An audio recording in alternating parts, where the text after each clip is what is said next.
I've been to Rako, Ramsey, Rapid River, Drummond Island, Ripley, Rudyard, Brumley, Sugar Island, Gastronema, Brimley, Tapiola, Hi, this is Jim Isleib with MSU Extension, and this is What's Up at UPREC on March 29, 2021. Today we're going to do some renovation pruning on one of the old apple trees here at the Michigan State University Upper Peninsula Research and Extension Center in Chatham, Michigan. You can see that this tree has not been tended in many years. It is probably a volunteer apple, having started from a seed that was dropped by a deer or an apple core or something many years ago. And you can see that it's overgrown, it's very dense, and our task today is going to be thinning this tree out. We can remove up to 1/3 or even 40% of all the wood in the tree without really damaging its health. What it will do is it'll respond by growing extremely vigorously. It'll have an extensive root system, which will no longer have as much wood to support above ground.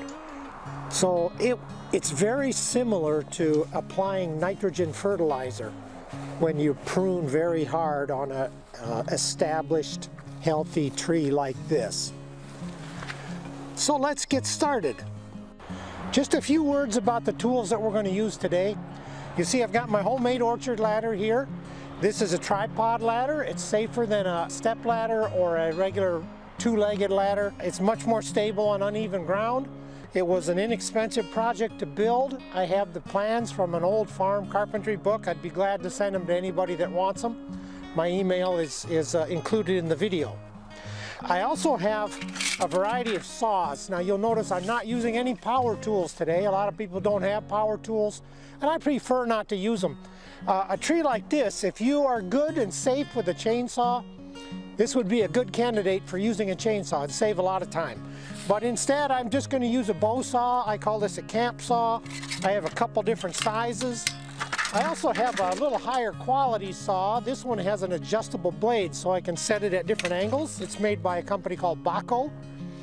All right, so there's my saws. I also have a pruning saw here, one from the hardware store. It also has an extendable handle, so you can reach up into the tree to some degree with this pruning pole. It stretches out quite a long way. But that handle is quite flexible, and it's kind of hard to make a big cut with that at any distance. It's better used as a hand saw, and then get up into the tree to make those longer cuts. This is a real useful tool. This is an extendable pole pruner, and you can adjust the angle on the head to get into tighter spots if you want to. And you can reach 12 or 14 feet from the ground up into a tree with this pruner.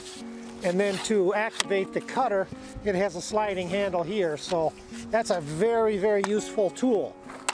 A little expensive, but worth it if you have a lot of pruning to get done every year. And then you'll want a pair of hand lops. I have a couple of bypass lopping pruners. This one has got some more power to it. It's geared, so it'll really cut through some bigger things. This is a standard kind of a lop pruner. This one also has extendable handles, so you can get more leverage and you can reach further up into a tree. Then we have even a heavier duty lopping pruner. This one is kind of an anvil type cutter.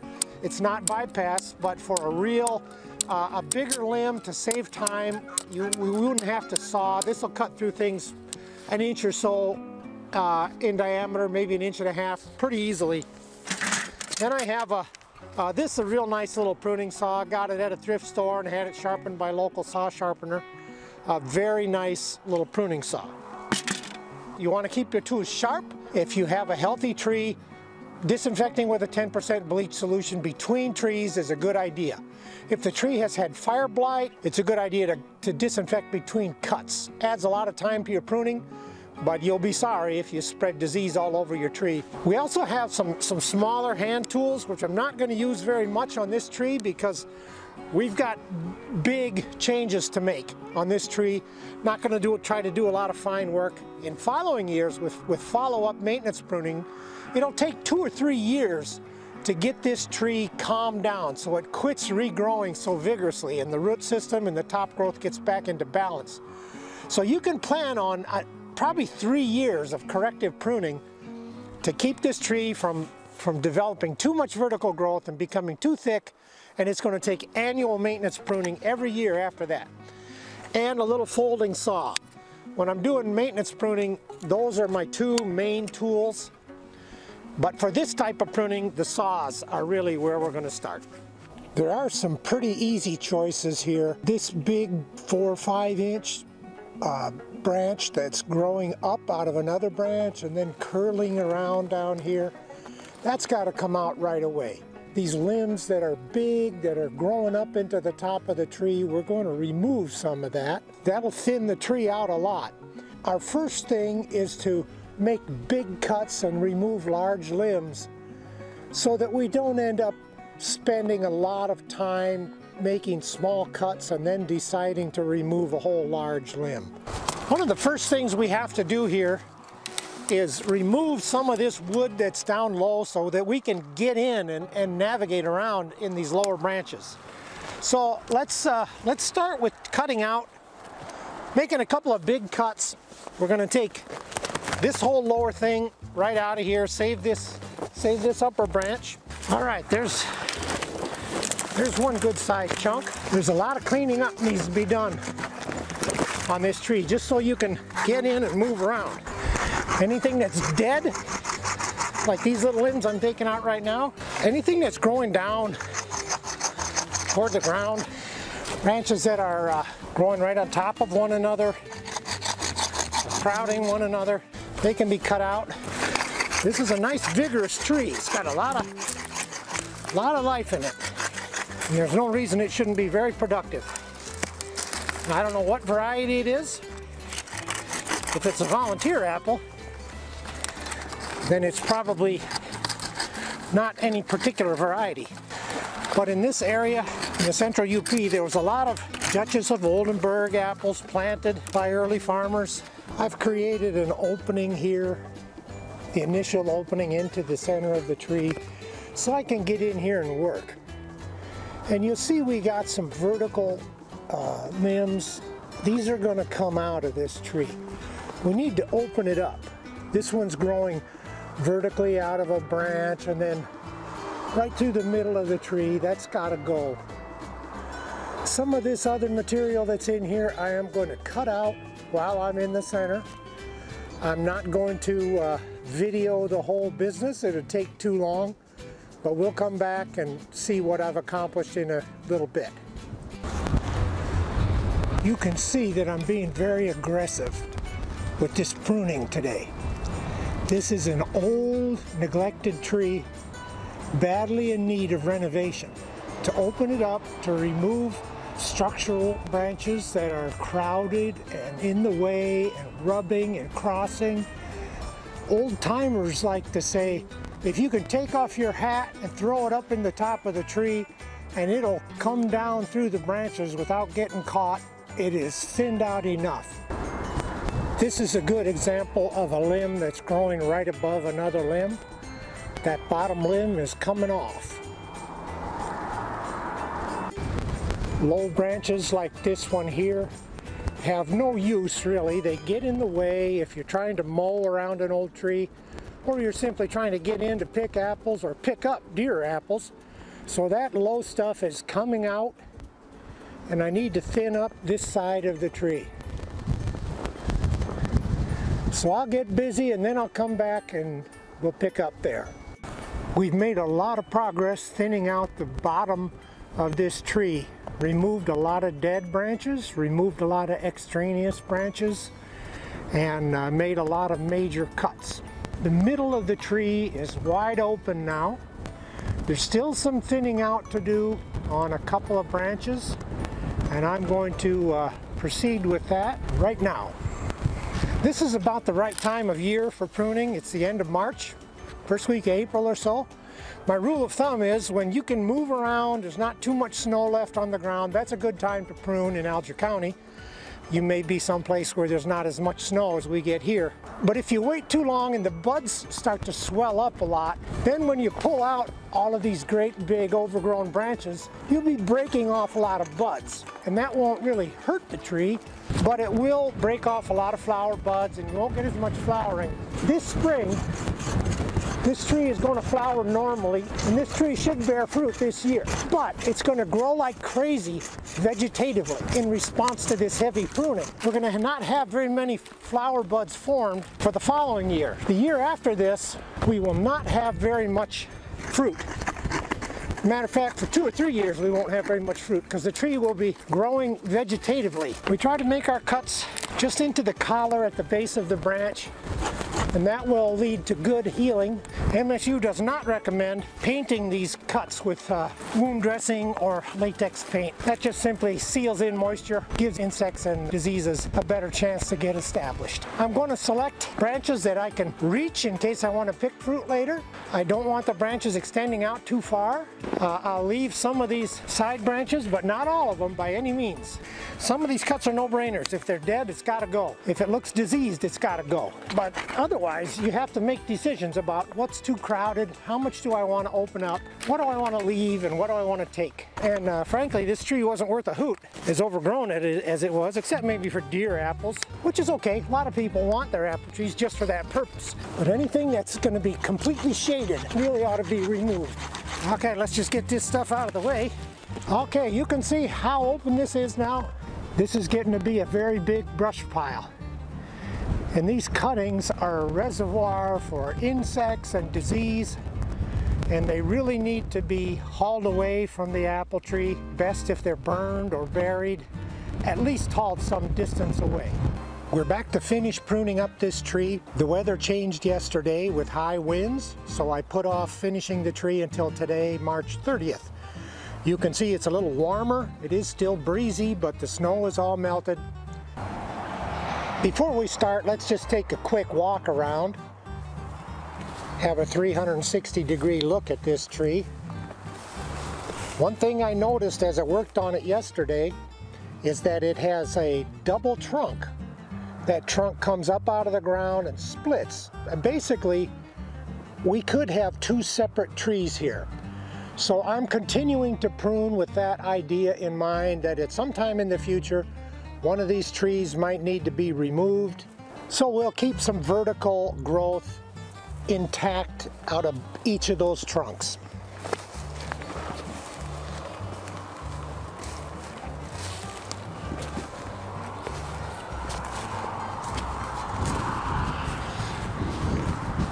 Lots of big cuts made yesterday. And I'd say we're 3/4 of the way done pruning this tree at this point. This tree's structure lends itself for climbing in and having a good, secure place to stand and lots of limbs to hang on to. So instead of using the ladder right in the center of the tree, I'm just going to climb up in there. I may use the ladder to get some of these branches cleaned up later. So we'll speed up the camera again, try to save a little time, and you'll get the idea. I'm going to use the same ideas, thinning out branches that are growing down, thinning out branches that are growing above each other. I want to shorten this tree somewhat so it won't be so hard to reach it for picking fruit or for future pruning. That's what I'm trying to accomplish. This one here is growing above this one. I know I've already made one cut, but I believe I'm going to take this right off and just keep this lower branch.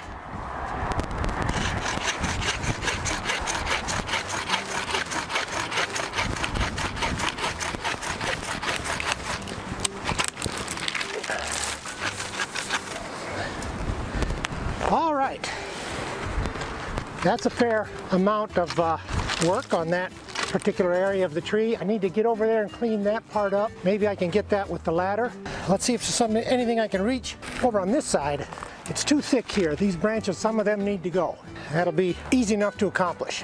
I want to be sure that there's some room between these branches so light can get through and fruit can ripen well. Okay, there's that one gone. So once again, I can get up into the tree, standing on the lower branches without any difficulty, and get a lot of that top work done that way. I made some mental notes to myself which ones to take off from down on the ground, because once you get up into the tree, the perspective is very different. Now I'm going to take this high part out so that it won't have so much wood to cope with in the future. I want to be sure and be secure and safe on here. Things that are growing straight up. Although I don't want to spend a lot of time on smaller work since we have these big limbs to deal with. But this is the one I'm after right here. I'll be coming back with the lops to try to clean up some of this smaller stuff. But for now, I want to take out some wood here. This one grows up into the middle. It's got to come off. I don't want this tall stuff. I'm just going to keep some side branches. I'm going to take it off right here and remove everything higher than that on this branch. This is a pretty major cut right here. Make myself comfortable and start sawing. It's a good idea to put a little bit of a slant on the cut so that when it rains, the water runs off of the cut surface. It doesn't just sit there and soak in. And there we have it. Okay, now got to do something about the end of this branch here. It's going to be shading out this lower branch, but I don't want to remove all of it. So I'm going to try and make a cut. I'll keep this side branch and I'll keep that side branch. I'll take this one off. Perfect, that's gone. This one's gonna go. It's easier for me to cut downward, but sometimes I have to cut upward, just because that's the way the cut has to be. And now finally, I want to take this one off. And I can get the rest of that smaller stuff with the lops or the pole pruner. Let's see, where am I at here? I have another little branch here that really ought to be removed. And this is looking pretty good to me. I'm going to come down, take a look around from the ground, and see what I think then.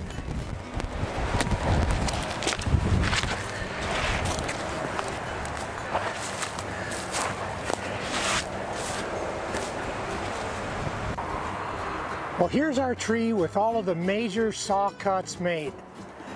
There's still some wood that I want to take out, but I can get it with a lopping shear or with the pole pruner. I might use a saw here and there, but this is what she looks like now. I'm going to do a little cleaning up and then we'll be done. I'll be using this powerful lopper here. This squiggy stuff that's growing right out of the trunk doesn't do much for us, so I like to clean that up a little. A branch like this is shading everything underneath it, so that's why I'm removing it. You may see things and you're saying, why isn't he cutting this or why isn't he cutting that?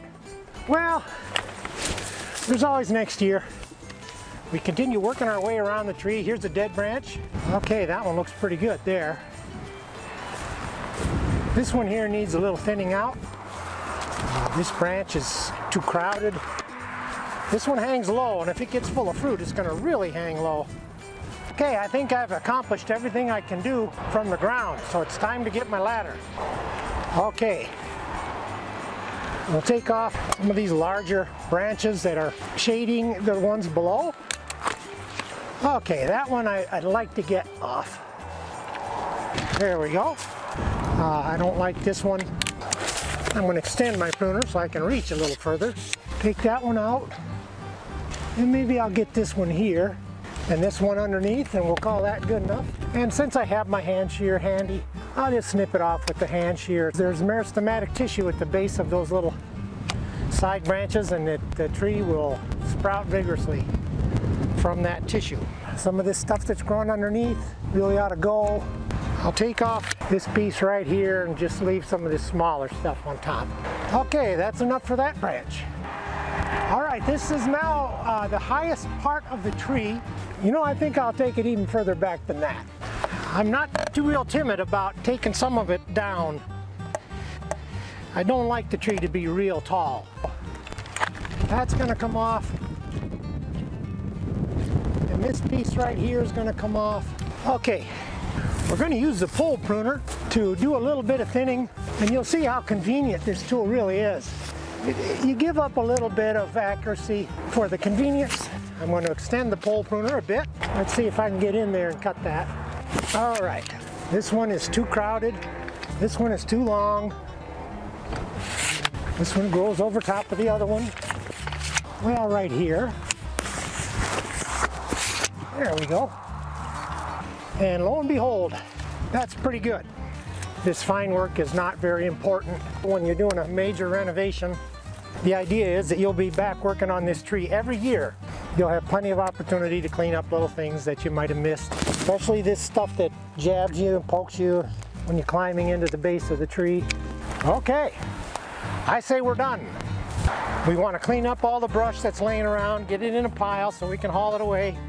Get my tools all picked up. I want to clean and sharpen them and disinfect them before I move on to another tree. A dull tool is actually more dangerous than a nice sharp one because you find that you don't have to strain to make your cuts. It's less tiring and just altogether makes the job go faster, even easier and safer. I mentioned before that the old timers would say if you can throw your hat up into the tree and it comes down without getting caught, your tree's thinned enough. Let's give that a try. Oh, got caught on that branch. Let's try it again. Oh, it came through that time. One final walk around so we get a good look at our end result. You may choose to be a little less aggressive than I've been with this tree. That's perfectly fine. Might take you a few years to get it thinned out to the point where you want it. I prefer to get aggressive with it and try to whip the tree into shape as quickly as possible. And this tree looks very different than it did yesterday. There's plenty of other old volunteer apples at UPREC. Here's another one, a bit smaller. It's right next to the one that we just pruned. Here's a bigger one, a little closer to the highway, right in the same area. This is quite a lot larger than the one we just pruned. And if you were to tackle this one, you'd almost certainly want to be using a power saw. Here's another nice big old volunteer apple right in the fence line along the highway here at UPREC. It's overgrown, it's very tall. If this was my apple tree, I would shorten it by about half. This also happens to be a bearing tree. It has a nail painted with a sign that shows it was used for survey work. So it's an important tree. There are many informative resources available online to help you understand pruning better. These samples from Penn State Extension and Oregon State University Extension are good examples. A Google search will generate many useful pruning publications and videos. That's what's up at UPREC. Hope to see you again next time. Well, I'm so glad I'm living in the old